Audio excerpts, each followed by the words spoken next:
야고보서 5장 1에서 20절 말씀입니다. 5장. 들으라 부한 자들아, 너희에게 임할 고생으로 말미암아 울고 통곡하라. 너희 재물은 썩었고 너희 옷은 좀 먹었으며 너희 금과 은은 녹이 슬었으니 이 녹이 너희에게 증거가 되며 불같이 너희 살을 먹으리라. 너희가 말세에 재물을 쌓았도다. 보라, 너희 밭에서 추수한 품꾼에게 주지 아니한 삭시 소리 지르며 그 추수한 자의 우는 소리가 만군의 주의 귀에 들렸느니라. 너희가 땅에서 사치하고 방종하여 사륙의 날에 너희 마음을 살찌게 하였도다. 너희는 의인을 정죄하고 죽였으나 그는 너희에게 대항하지 아니하였느니라. 사랑하는 형제 여러분, 9월 30일 금요일 저녁 묵상에 오신 것을 환영합니다. 야고보서는 디아스포라 유대인들에게 또는 유대인 성도들에게 보낸 공개적인 편지입니다. 그래서 유대인들의 결정적 오류인 문제를 짚어서 훈계를 했습니다. 그 문제점은 언약에 따른 진실한 긍휼의 실천은 없고 율법을 문자적으로만 적용하여 법망을 피하는 것입니다. 그래서 야고보는 2장에서 이렇게 말했죠. 야고보서 2장 12, 13절에서 너희는 자유의 율법대로 심판받을 자처럼 말도 하고 행하기도 하라. 긍휼을 행하지 아니하는 자에게는 긍휼 없는 심판이 있으리라. 긍휼은 심판을 이기고 자랑하느니라. 이렇게 말했습니다. 기계적 율법대로가 아니라 문자적 율법대로가 아니라 자유의 율법대로. 하나님은 말들의 뜻대로 우리와 언약을 맺으셨으므로 자유의 율법대로 하나님과 언약을 맺은 우리는 자유롭되 반드시 실천을 함으로써 믿음을 보여야 하는 것입니다. 실천, 특히 긍휼의 실천이 중요하죠. 그래서 긍휼의 실천으로 믿음이 검증되므로 긍휼은 심판을 이기고 자랑하는 것입니다. 긍휼의 실천이 없으면 자유의 율법대로 심판이 있다는 뜻을 6절까지 심판이 있다. 자유의 율법대로 심판이 있다는 뜻을 6절까지 말하고 있는데요. 유대인들에게 말하는 것으로 볼 수 있죠. 당시 디아스포라들은 유대인과 유대인 성도들이 같은 회당에서 신앙생활을 했고요. 그랬기 때문에 이제 섞여 있어요. 유대교인들과 기독교인들이 그 당시에는 섞여 있는 그러한 형국이었습니다. 그래서 이 부분은 아직 회개하지 못한 자들에게 하는 말이죠. 1절에 들으라 부한 자들아. 문자적으로 부자들을 대상으로 하는 것이 아니라 재물의 최고의 가치를 두고 긍휼의 실천은 없는 자들을 말하는 것입니다. 4장에서도 두 마음을 품은 자들을 간음하는 여인들아 라고 불렀죠. 그런 것과 같습니다. 그러니까 부로서 만족을 얻고자 하는 자들아 라는 말과 같습니다. 하나님 사랑, 이웃 사랑으로서 만족을 얻고자 해야 하는 것이지 그 계명을 도외시하고 그저 부로서 만족을 얻고자 하는 자들의 재물은 썩은 재물이라고 말합니다. 2, 3절 너희 재물은 썩었고 너희 옷은 좀 먹었으며 너희 금과 은은 녹이 슬었으니 이 녹이 너희에게 증거가 되며 불같이 너희 살을 먹으리라. 너희가 말세에 재물을 쌓았도다. 재물이 썩었다는 것은 당시 곡식을 재물이라고 했으므로 쌓인 곡식이 있는데도 굶주린 자들을 돌보지 않고 곡식이 썩어가는데도 굶주린 자들을 돌보지 않아서 썩은 그것이 심판 때에 증거 역할을 한다는 것입니다. 금과 은이 녹이 슬었다고 하는데요. 사실 금과 은은 녹이 스는 것은 아니죠. 다만 재물을 소유하고만 있고 사용은 하지 않는다면 돌덩이나 마찬가지이고 더욱이 쌓여만 있었다는 그 자체로서 심판의 증거가 되는 것입니다. 불같이 너희 살을 먹으리라는 최후의 심판을 연상시켜 주고요. 나봇의 포도원을 탈취한 이세벨의 살을 개들이 뜯어먹은 사실을 기억시키는 부분입니다. 너희가 말세에 재물을 쌓았도다. 주님이 오실 때에는 쌓아둔 재물은 아무 소용이 없죠. 그뿐만 아니라 자기를 위하여 쌓아두었다는 사실 때문에 심판을 오히려 초래하는 것이니 형벌을 쌓아두는 꼴과 똑같습니다. 우리가 살아가는 지금이 말세라는 것을 기억하면서 두려운 마음으로 자기 자신을 살펴서 재물 축적을 목표로 살지 말고 하늘의 재물을 쌓는 것을 목표로 살기를 권해드립니다. 야고보가 이렇게까지 선언하는 것이 결코 지나치지 않은 이유는 선언의 그 대상들이 저지른 일들이 증거로 남았기 때문이라고 4절에 보라라고 보라 이렇게 증거가 있지 않냐고 증거를 들이댑니다. 보라 너희 밭에서 추수한 품꾼에게 주지 아니한 삭시 소리 지르며 그 추수한 자의 우는 소리가 만군의 주의 귀에 들렸느니라. 너희가 땅에서 사치하고 방종하고 하여 살육의 날에 너희 마음을 살찌게 하였도다. 부당하게 재물을 탈취한 죄에 대해서는 반드시 심판이 있다는 것을 말하고 있습니다. 그것이 얼마나 어리석은 일인지 마치 소나 양이 살찔수록 더욱 도살당할 것을 생각지도 않고 자기를 살찌우는 소나 양처럼 땅에서 물질 축적으로서 자기 만족을 누렸다고 정죄하고 있습니다. 땅에서 사치하고 방종한 것이 그러면 죄인가? 자기 재물인데 자기가 마음대로 많이 좀 쓰는 것이 뭐가 문제냐 이렇게 생각할 수도 있어요. 그것이 죄인가 하면 부자와 나사로의 이야기에서 알 수 있는 바와 같이 형제의 궁핍함을 보고도 돕지 않고 자기만 부유한 것은 분명히 믿음 없음이고 언약 배반인 것이기에 부자는 불못에 떨어졌습니다. 부자가 특별히 나쁜 짓을 더 한 것이 아니라 나사로를 돕지 않았기 때문에 나사로에게 베풀지 않고 자기만 먹었기 때문에 불못에 떨어졌어요. 형제의 궁핍을 보면 적어도 긍휼을 베풀어야 하나님과의 언약이 이행이 되는 것입니다. 땅에서 사치하고 방종하는 것은 천국을 그만큼 사모하지 않는 것임을 증거하는 태도이기도 합니다. 땅에 자기 왕국을 세우고 있으니 하나님의 원수 노릇이죠. 6절 너희는 의인을 정죄하고 죽였으나 그는 너희에게 대항하지 아니하였느니라. 대표적으로 예수 그리스도를 죽인 것은 대제사장과 기득권층이었습니다. 그들은 자기들의 기득권을 수호하기 위해서 그리스도를 죽인 것입니다. 예수님이 성전 타락상을 지적하시며 너희가 강도의 소굴을 만드는도다 정죄했기 때문입니다. 예수님이 그들에게 대항하지 않으신 것은 잡혀갈 때도 예수님은 대항하지 않으셨죠.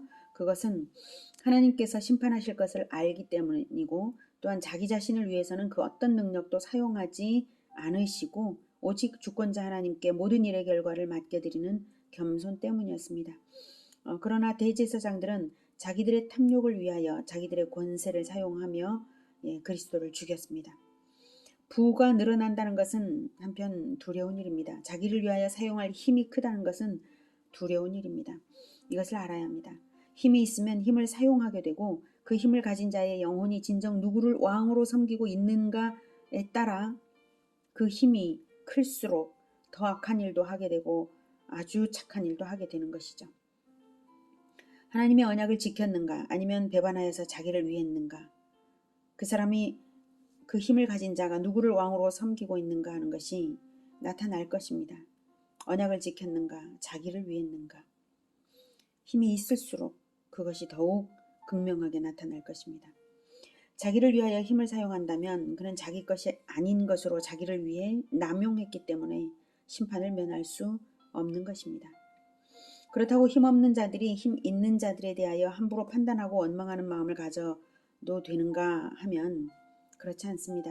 힘이 있든 없든 누구에게나 주권자는 오직 하나님 한 분이시므로 힘 있는 자들에게 고난을 당하는 약자들도 함부로 판단해서는 안 됩니다. 누구나 자기가 처한 위치에서 오직 주님을 기다릴 뿐입니다. 7절 그러므로 형제들아 주께서 강림하시기까지 길이 참으라. 보라 농부가 땅에서 나는 귀한 열매를 바라고 길이 참아 이른 비와 늦은 비를 기다리나니 너희도 길이 참고 마음을 굳건하게 하라. 주의 강림이 가까우니라. 형제들아 서로 원망하지 말라. 그리하여야 심판을 면하리라.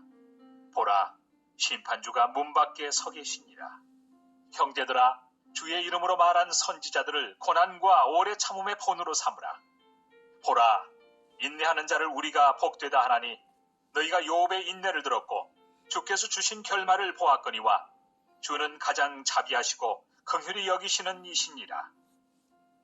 이 땅에서의 힘이나 고난은 주의 강림 때에는 아무것도 아닙니다. 힘도 아무것도 아니고 고난도 이 땅의 고난이 아무것도 아닙니다. 오직 영원한 열매를 바라면서 하나님께서 자라게 하시는 그것을 바라십시오. 하나님께서 나의 영혼을 재창조할 것을 바라십시오. 그때 내가 재창조되어서 영원한 열매로 나타나야 보람이 있는 것이죠. 고난을 당할 때에 원망하고 불평을 한다면 고난을 받는 보람이 없어지고 말 것입니다. 10절 형제들아 주의 이름으로 말한 선지자들을 고난과 오래 참음의 본으로 삼으라. 주의 이름으로 말한 선지자들은 구약의 선지자들인데요. 구약이지만 그리스도의 진리를 말함으로써 고난을 당했지만 끝까지 인내했던 사람들입니다. 구약 성경이 그리스도의 법도를 가르쳐 주시는 거 아시죠? 그리스도가 나중에 오신 분이지만 구약 성경에 이미 그리스도의 법도는 다 있습니다. 그래서 그 그리스도의 진리를 말함으로써 고난을 당한 자들이 끝까지 인내했는데 그 인내에서 승리한 선지자들이 많지만 야고보는 11절에서 욥의 인내를 예로 들었습니다.